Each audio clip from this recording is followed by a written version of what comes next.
So, welcome to the podcast, Josh Dickson and Barnaby Brown. Lads, how are you? Are you well? Very well, thank you. It's Good. lovely to be here. Thank you for having us. Oh, no problem. Well, if anything, I want to be chatting to you for a very specific reason, the Pembroke Network. But first of all, I want to kind of give a little bit of an introduction of yourselves. First of all, your background and music and how you get snared in with this magnificent project. Can I start with yourself then, Josh? You're actually head of trad music at RCS, not right? Yes, that's right. So I've been head of traditional music at the Royal Conservatoire of Scotland for longer than I ever thought possible, to be honest. It causes me concern, but at this stage, but it's been about 14 years. Wow, there you Yeah, are. so I Hmm. know whenever I think about that, I think, oh my goodness. So I grew up in a piping family of sorts. My father played all through the 1970s, and there are still kind of heirlooms in the family at home of like a newspaper clipping photo of myself at the age of 15 months or whatever it was, kind of looking up at my dad playing in full dress uniform at the local Highland Games in Alaska, of all places. And I got a toy set of pipes when I was 3 years old, I think. And the family legend is that it was the worst Christmas of my life because they wouldn't play because they were a toy, and I couldn't actually get them to play properly.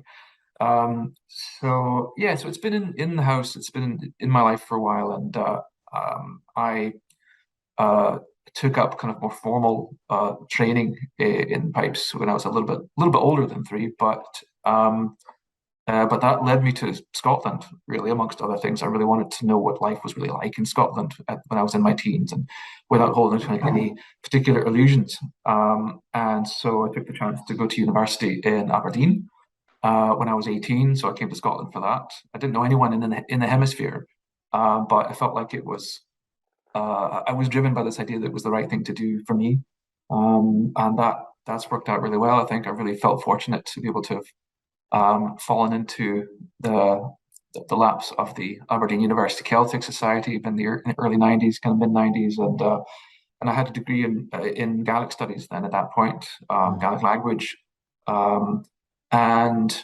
uh, and then my piping had kind of continued to pace at that point, somewhat both within university and outside university. I was taking lessons, particularly Peeber, under the eyes of Jim Hamilton, who's still in Aberdeen or in the Aberdeenshire area, um, and both Gaelic and piping led me to a PhD in Edinburgh thereafter, and then after a wee while, a range of things took place, and I found myself in Glasgow in the conservatoire. And so that was, via the route of, playing occasionally with Hamish Moore's group at that time, the Trishiatan, involved with Alan MacDonald's Battle Lines to Bar Lines series, 2003, 2004, thereabouts. Mhm. And yeah, so I kind of took that experience with me to the conservatoire, originally as a project manager for the graded exams in traditional music, and thereafter as head of the BA, what was the BA department there. And that since really blossomed into quite a big department in the conservatoire, quite a big constituency within the School of Music. It's not the other that it was. It wasn't the um, um, the side degree that was the alternative to the real bread and butter of the School of Music as the classical degree program. So it's very much head and shoulders with everything at this point, and quite a good group of students, fantastic group of staff, and we've just gone from strength to strength. So my personal kind of journey as a piper um, has been part of that whole process for since day one, and it's really led me to wherever I've gone. Yeah, you are fantastic. So, Barnaby, what about yourself then? How did you get involved in the music scene in general? Well, I grew up in Glasgow, so I began my piping at the college with Tommy Pearson for a year, and then Seamus McNeill. And I must say, Seamus McNeill, I thought he was a wonderful teacher. I looked up to him like God, And no, he was a druid. and so that was weekly Wednesday night classes. from the age of 8 to I suppose 12.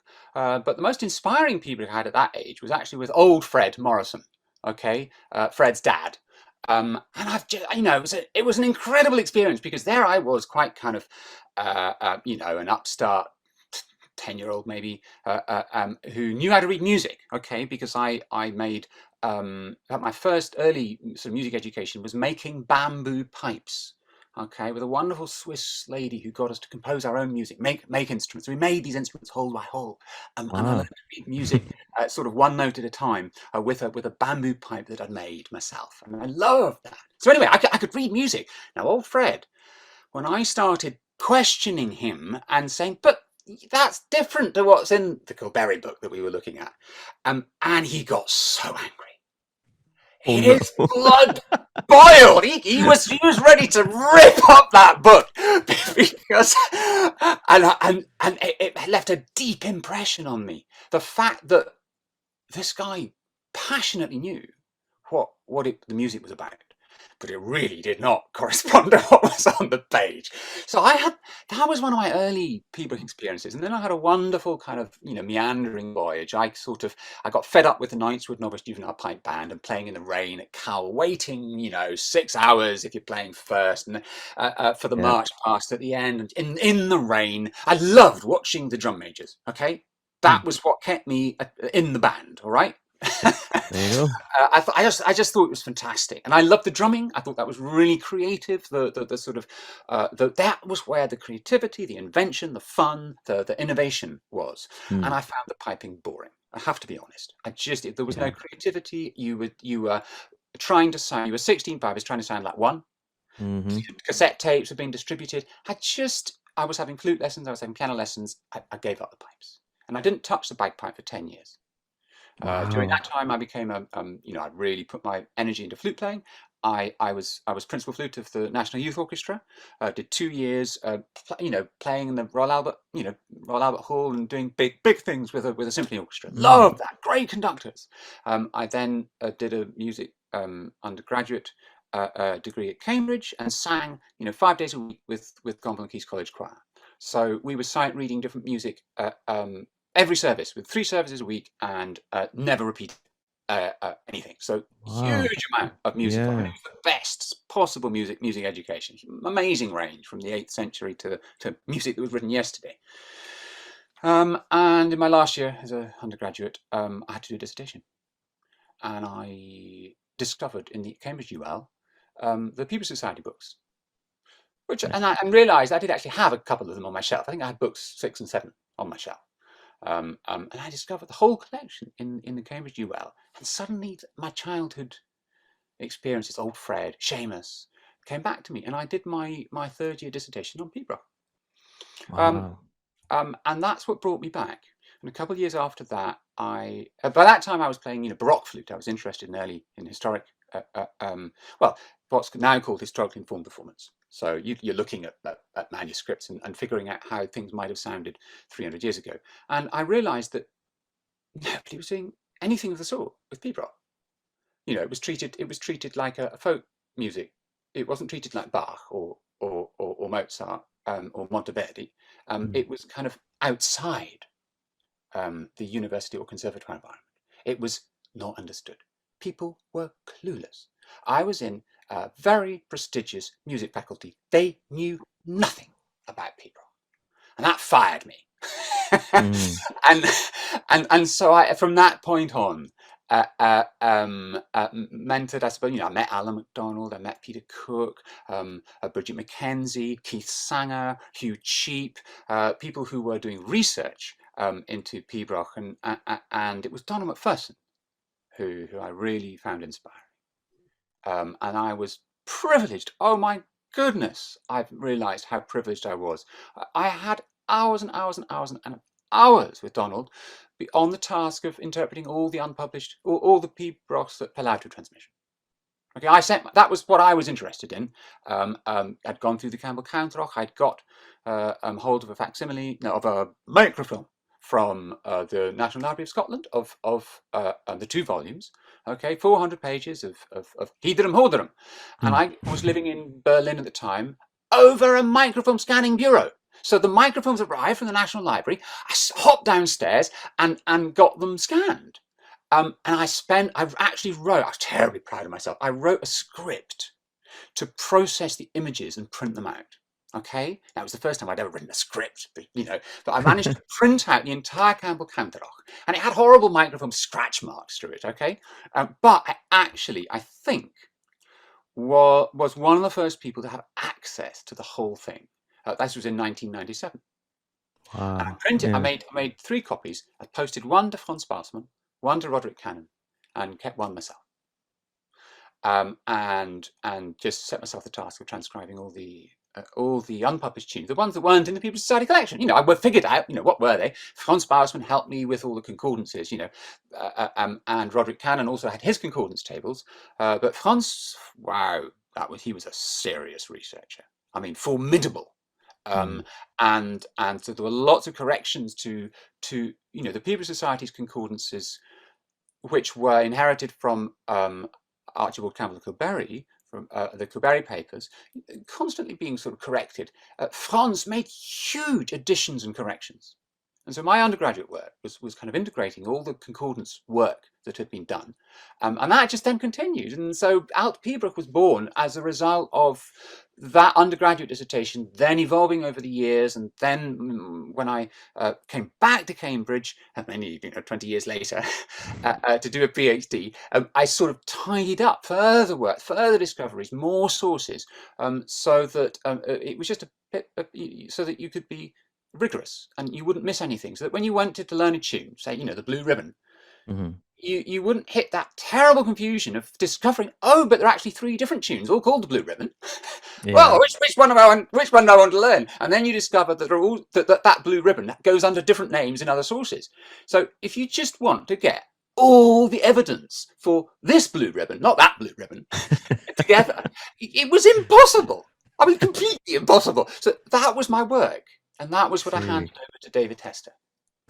That's bound to be a frustration, really. I know, even with putting together some contemporary collections, is that tunes commonly known here in Northern Ireland are known by one title, but also then in Scotland they're known by something completely different. I'm sure that happens a lot in the Piebroek world. Well, it's just the nature of oral transmission. I think all types of music all over the planet, every single culture where you don't have music notation. I mean, let's be honest, music notation is exceptional. It's very unusual. Most cultures everywhere. Everything that is othered by Western society is orally transmitted. And it's a grave mistake, and it's very unfortunate that there's this kind of, a bit like racism. There's this sort of, we look down on music that hasn't been notated. There you are, indeed.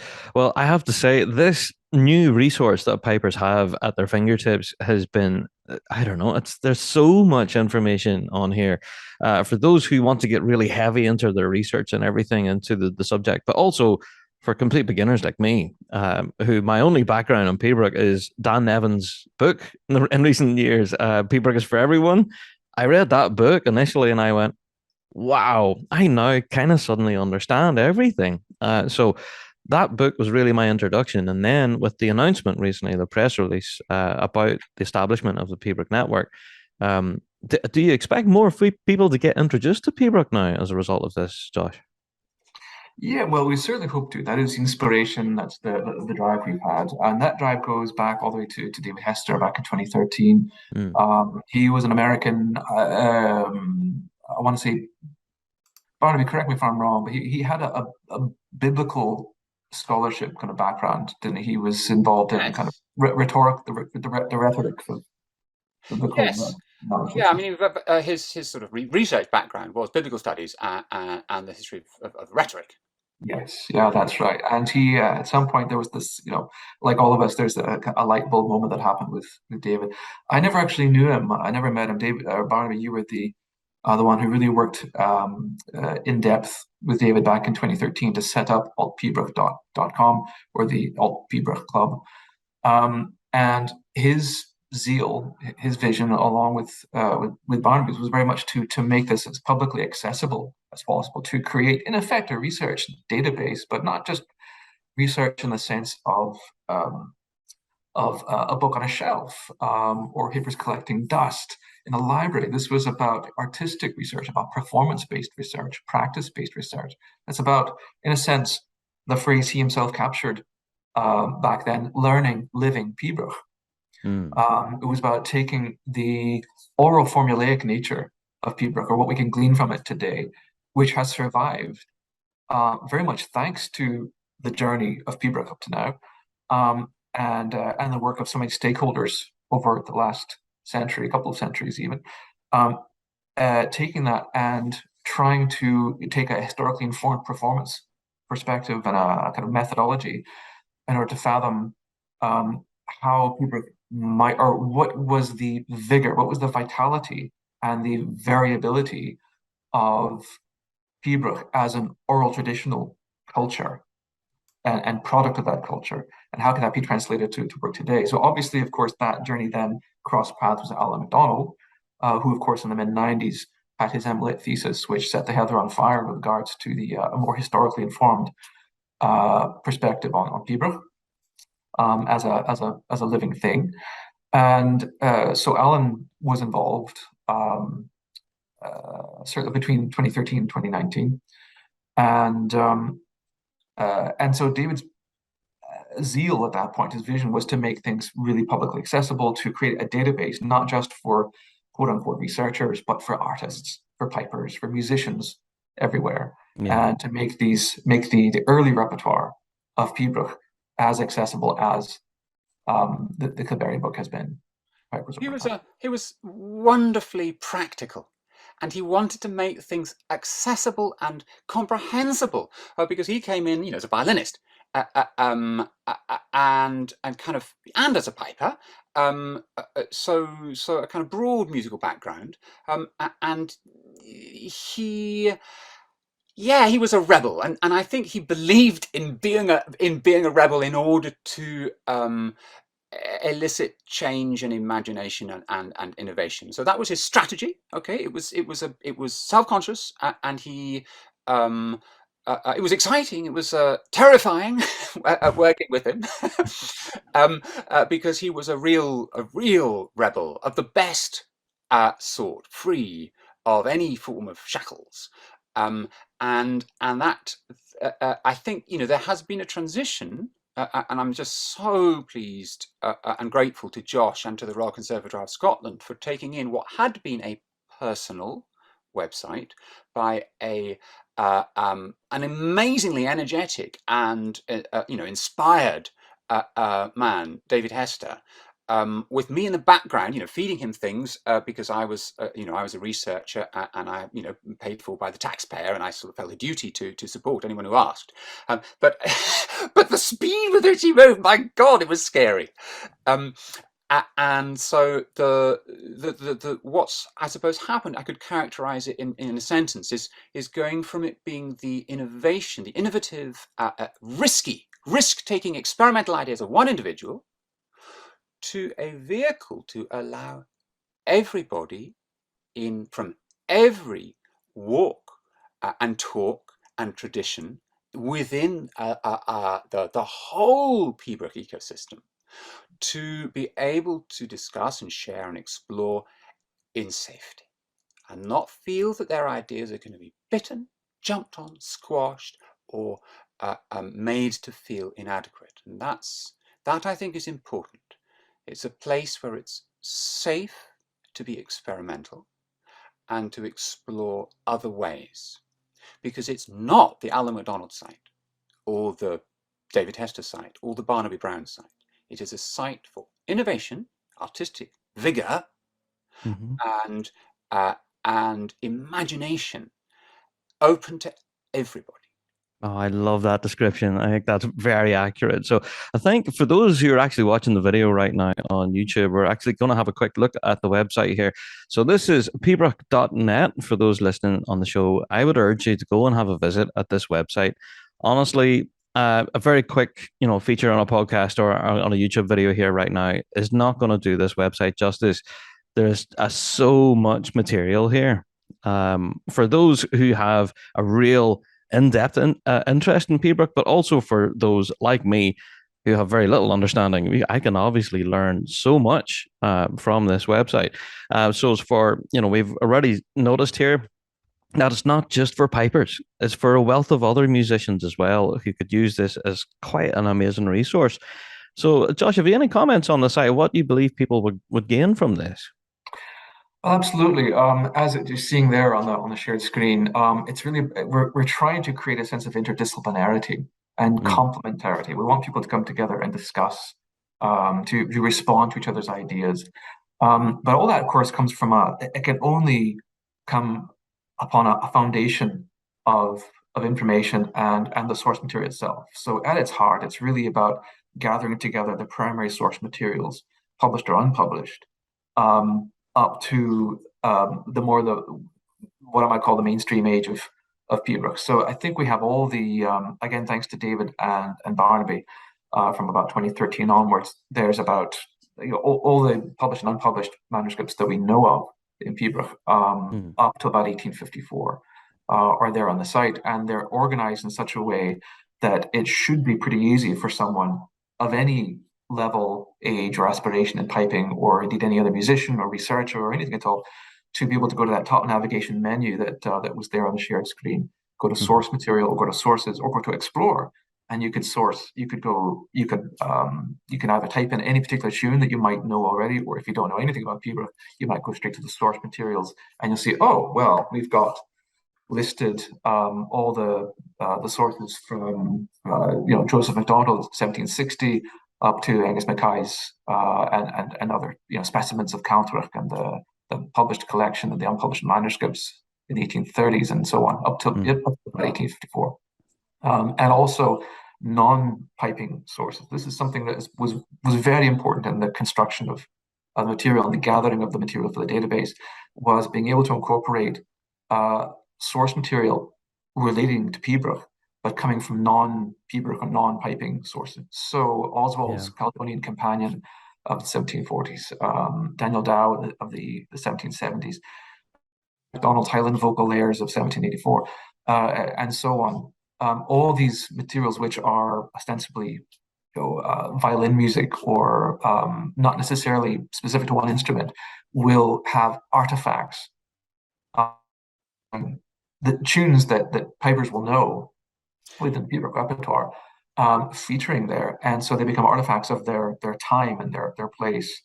But from the point of view of someone who's not necessarily a piper, like Oswald or MacDonald, although might have a knowledge of Pibroch, they might have a knowledge of piping, but they'll be set somewhat differently. So there's something to be learned. There are clues in terms of rhythm, time and place, the specificity of let's say the Fingerlock or Lament for Macintosh's Lament or any of these classic tunes. They're Mm, there, these ostensibly non-piping sources, and they can give us an idea. Once they're set, they're listed against piping sources like Angus Mackay or Donald McPhee or Colin Campbell's Calthrach or so on. mm, You can go to any particular tune page on the site now, and they will be all the sources will be listed one after the other, um, non-piping and piping, and you can actually then compare. So, and whether in a way, as pipers or as musicians, we're all researchers, and that's something that actually in the BMOS traditional music degree that we run in the Royal Conservatoire, we ingrain that in students from day one. That as a musician, whether you be a fiddler, snare drummer, a piper, a mm. Gaelic singer, or whatever, you're also a researcher. These things go hand in hand, and so regardless of your aspiration, your age, your ability, or what you want to do or where you go, you've got the freedom to go and explore these tunes, to be able to compare source material. And actually, this is the main thing for me, personally, my kind of personal commitment to this, is that you have the ability then to do what I would call is kind of triangulate source material to create your own unique footprint. So you could take, let's say, there are 7 or 8 or 9 different sources up to 1854 or even beyond, up to the end of the 19th century, that that have a variant or a setting of this particular tune. Let's go back to the Blue Ribbon, Yeah. or one of the Blue Ribbons, put it that way. Um, we all have the ability to be able to review all the source material relating to that tune, to draw from each source what speaks to us individually, rhythmically, melodically, ornamentally, motivically. What do we enjoy? What really speaks to us in that way? What we find most musical, and actually combine those things, actually combine these things into a setting of our very own that is absolutely unique to us. So let's say I could do that, and I could play a version of War or Peace or the Blue Ribbon, or the Fingerlock, and it could be drawn from half a dozen or a dozen different source material, so that what I'm playing is completely unique to me. No one on the planet would play the tune at that moment like that. But Smashing. every single element, every single constituent element of the tune would be drawn from tradition, from traditional parameters, from the source material and the evidence before us as pipers. So there's no one thing that isn't traditional in that regard. So it's a way of using the canon and the material that we have that is bequeathed to us, that we have inherited, thanks to the zeal and the commitment and the efforts of others before us. We can stand on their shoulders, as it were, and each of us create something unique to ourselves, but is drawn from that well of tradition, that is impeccable. So this is a site that allows every one of us to do that. Absolutely. And well, if anything, what I've been doing now, this is probably quite nerdy of me, but as you say, that, we are researchers and just as being a musician in general. And I've been picking out tunes from the last Glenfiddich Championship, right? Because I didn't have some of these people I've never heard before. So I was typing in their name in the search engine, going, oh, right, there's like 12 or 18 different, like all sorts of different source materials, like you say. I've learned so much already, just by doing that. And then I kind of opened the door to all sorts of other different tunes and locations, historical events, all of the. It's just been fascinating. So I've been spending so much time on this site, even as a drummer. Well, that's So, great. That is part of the aspiration, I think, that Barnaby and I have had, and of course the whole core team, is the idea that in the longer term, because the site that we see now, that's kind of what we call the end of phase 2, and there is a phase 3 that has to come about. And one of the aspirations is to develop the site further, so that there are lots of, as Barnaby has said in the past, ways into the music, ways into the repertoire, ways into the Peterborough world. So that, just as you're describing there, Rab, you can go onto the site, and the navigation journey that you take, going from menus and going to wherever it is you want to go, is every step of the way there's something to learn. There's some bit of information, or there's some sort of contextual note to regard, stories, places, tunes, the people involved, the folklore, and singing, and so on. Don't forget singing. Yeah, and the singing, of Yeah. course. And so that when you leave the website at any given occasion, it's impossible not to have learned something. You'll be able to walk away knowing something about that tune, or something about that particular, the place. We're interested in sort of bringing it to life, making it sparkle for people in primary school. Okay, so that their interest, their route in, heavens knows what it might be, but we're wanting to design it very strategically for interoperability with global resources. We're just trying to think globally. Okay, not with Pembroke as this kind of niche thing that happens in Scotland or in a particular, locked in its own chamber. No. Yeah.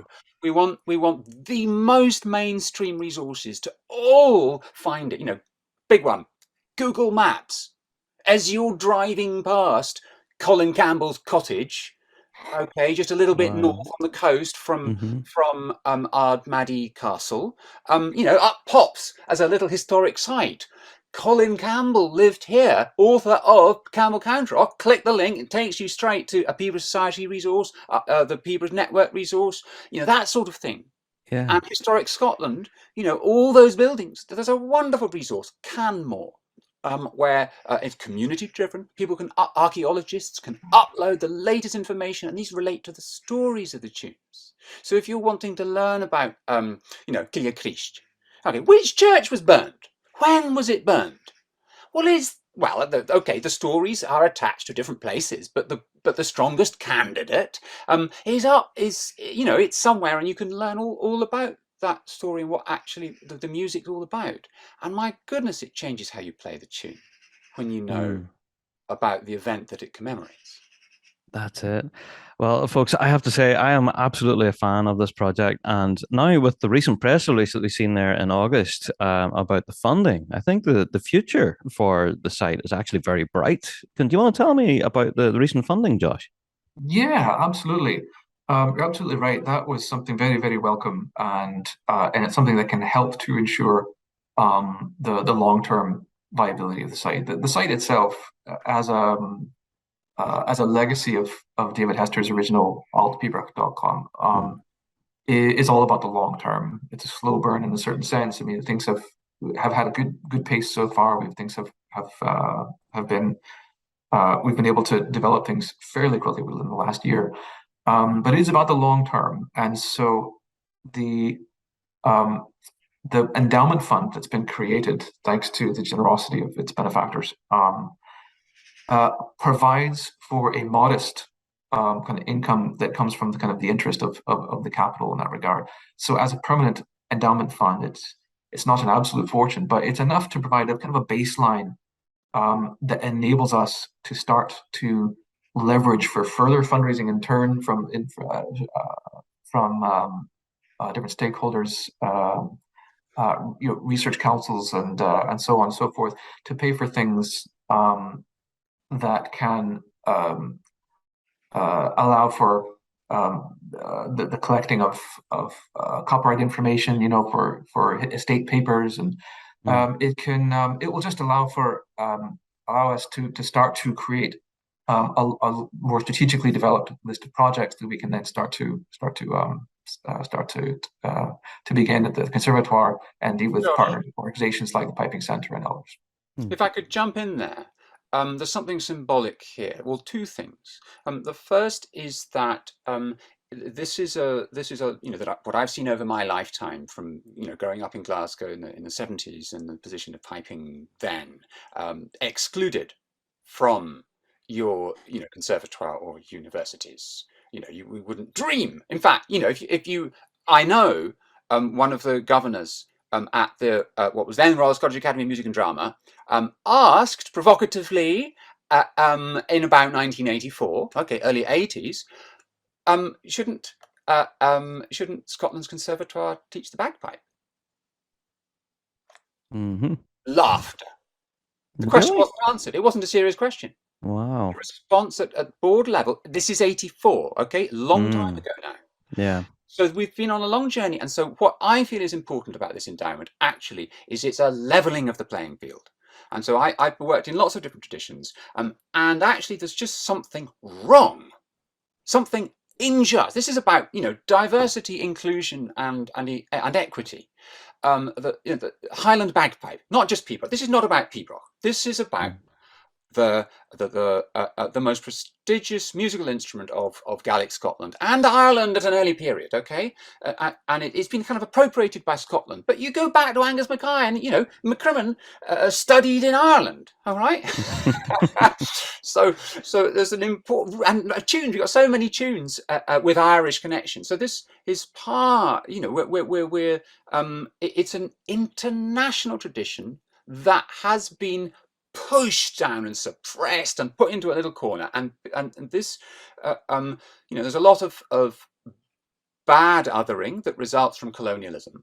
So pibroch Network is about thinking, well, people are coming in from outside, we want to be open to the world, and we don't want people to get a kind of bad impression that this is a ghetto and we're kind of fusty and dusty in here. No, we're outward looking, we're forward looking, and we treat our tradition absolutely on a par with any other tradition on planet Earth. So if Harvard University can have thousands of endowment funds for all sorts of niche things, we can jolly well have one at national level in Scotland. Yeah, there is something symbolic about that. In a way, you can say the same thing back when the BA in Scottish music was created in 1996.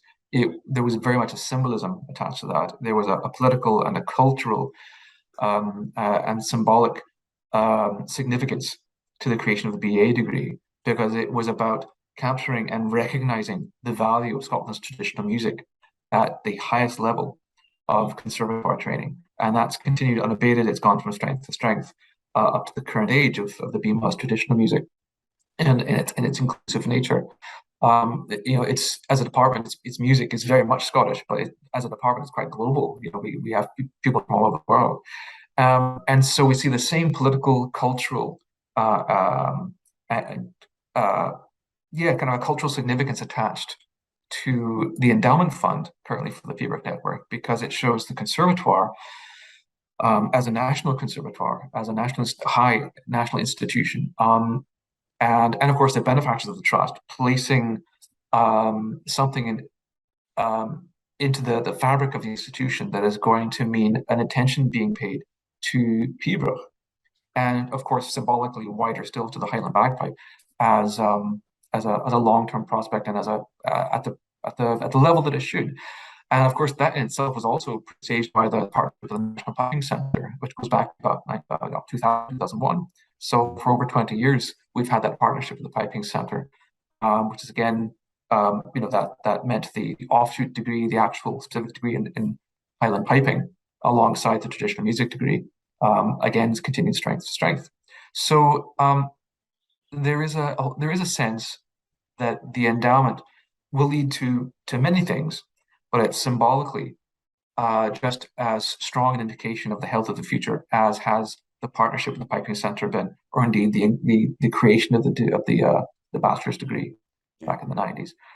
So it's the latest symbolic and real, substantial, meaningful gesture that on the road to Pembroke being this inclusive, internationally recognized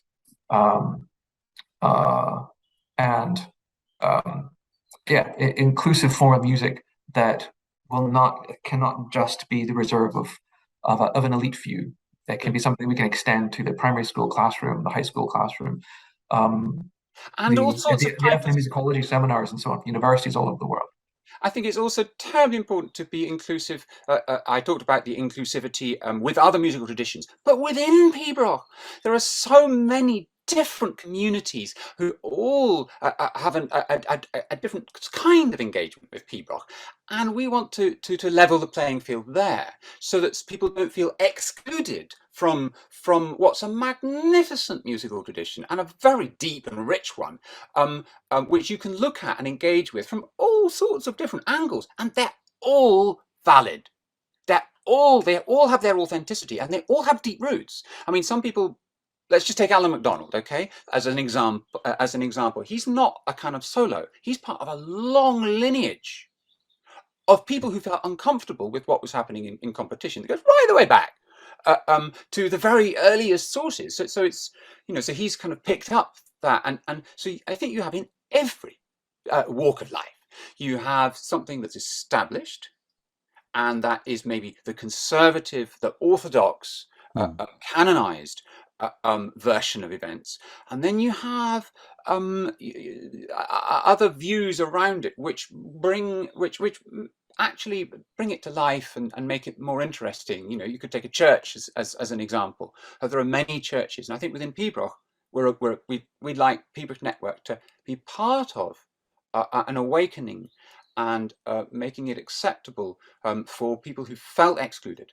The groups who felt kind of pushed out, that Pembroke is not for them. Okay, if you think Pembroke is not for you, please come, and we want to engage with you and make it something that you feel comfortable with. Now, you could be a drummer. There's no reason why you couldn't be improvising something that is for solo drum, and actually you're showing in your composing or your improvising that you completely understand how Pembroke works. Yeah, it's drum solo. Mm-hmm.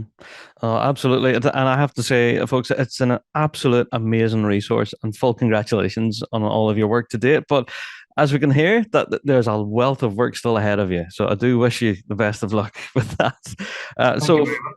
So for everyone listening or even watching the video at home right now, please do go and check it out at pbrook.net. That's such an amazing resource, and one of which I've poured many hours into already. And so I don't apologize for it. So if you do happen to be wasting loads of time delving into all these tunes, That's on you. But Please do. indeed, so to Barnaby and to Josh, thank you both so much for joining us on the show this week. I really appreciate your time. Thank you. It's a pleasure. Thank you. Thank you for having us. Thank you.